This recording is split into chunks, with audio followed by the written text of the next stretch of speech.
Welcome back to Derek's Reptiles.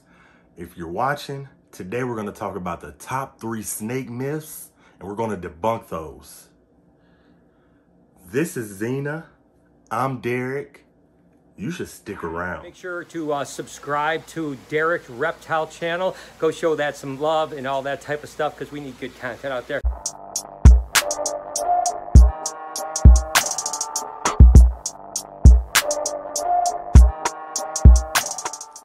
One, snakes measure their prey.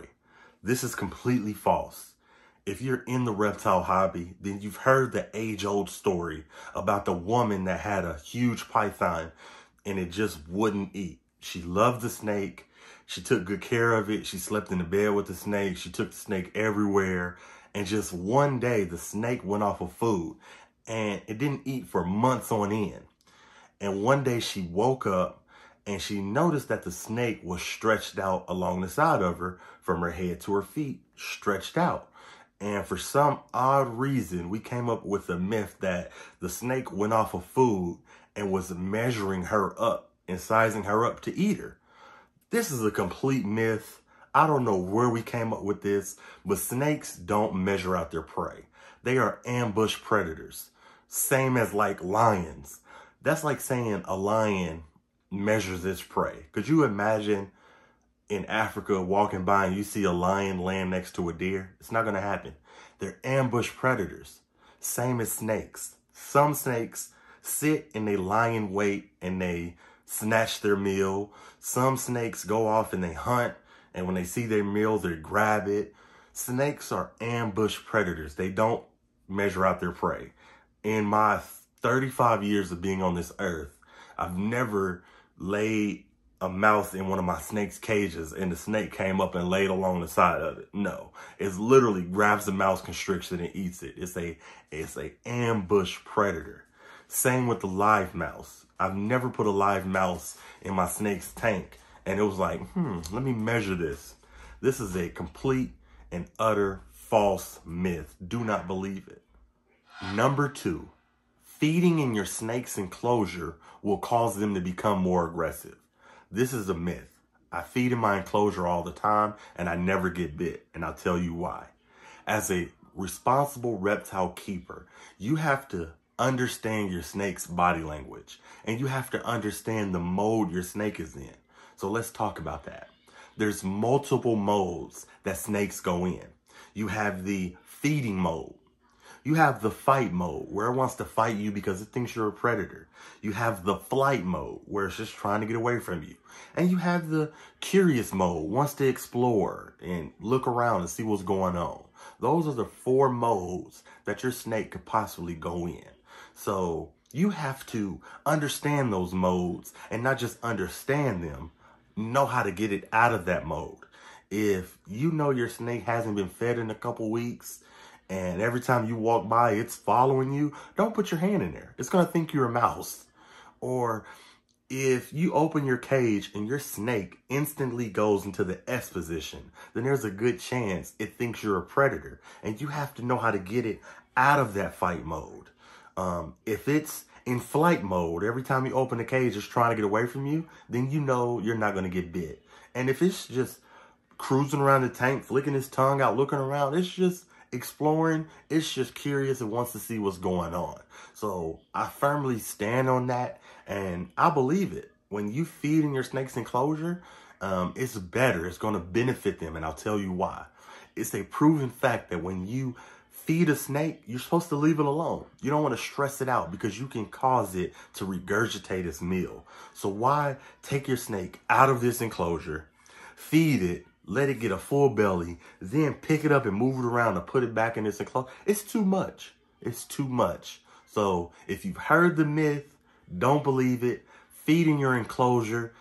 Only thing I recommend is just understand the mode your snake is in, understand how to get it out of that mode, and just understand your snake's body language. Number 3, snakes enjoy small spaces. This is a complete myth. A lot of keepers will tell you that their snakes do good in confined spaces, the tubs, the rack system, And that's okay. If that's what you want to do as a keeper, do what makes you happy. This is not a dig at anyone. This is me trying to open the reptile community's eyes. And it is a common practice with ball python keepers to keep them in a rack system or tubs, and that's okay. But I stand firmly on my belief that you can take any snake you want, and I don't mean a baby snake. I mean an adult snake. You can take an adult ball python, put them in a 40 or 50 gallon tank, and if you do it responsibly, they'll thrive. Now, what do I mean responsibly? I mean, if you have a tank and it's clear on all sides, the first step is block the sides out. Where there's construction paper, block out the two sides in the back to where you can only see the front of the tank. So block out the sides in the back. That way the snake feels more secure. And a lot of people will tell you that snakes only need two hideouts, one on the hot side and one on the cold side. I firmly disagree. If you have a big enclosure, your snake's going to need multiple hideouts throughout the tank. That way, your snake can get from one side of the tank to the other side of the tank without you seeing it. It has to feel secure. Snakes are solitary animals and they like being left alone. To be honest with you, most snakes don't even want human interaction. They hate you. That's the honest to God truth. They will do fine without human interaction. The only thing your snake needs is food, shelter, clean substrate, and water. And multiple hideouts. Multiple ones. Like I said, multiple hideouts, multiple branches, multiple leaf litter, so that it can get from one side of the tank to the other side of the tank. And like I said, this is not a dig towards ball python keepers or anybody that uses a tub or the rack system. If you want to do what makes you happy. I just want to open your eyes and bust that myth that snakes need small spaces to thrive, because they don't. There are no tubs in the wild. There are no rack systems in the wild. I mean, there's not really even enclosures in the wild. So my belief is go all out. If you want to get your snake the biggest enclosure you can get it, go for it. Whatever you can afford. I have 40, 50 gallon vision cages, but I do it responsibly. Like I said, in my cages, there's not two hideouts. There's 4 or 5 hideouts, multiple fake plants, multiple fake leaves. My snake can get from one side of the tank to the other side of the tank, and I wouldn't even know it. That's how much clutter is in the tank. So I stand on that. I'm a firm believer in that. Small spaces, snakes don't enjoy them. I mean, but if you want to do what you do, it makes you happy. But just open your eyes. Open your eyes up, you know. If you want to give them something bigger, go for it. Just give them multiple hideouts and multiple, you know, places to where you just can't see them. That's the key, you know. So anyways, I appreciate you for watching. This is Derek's Reptiles. Today, we debunked 3 of the biggest snake myths out there. And if you're cool, hit that like button. Hit that subscribe button. Show some love, man. That's what it's about. Peace.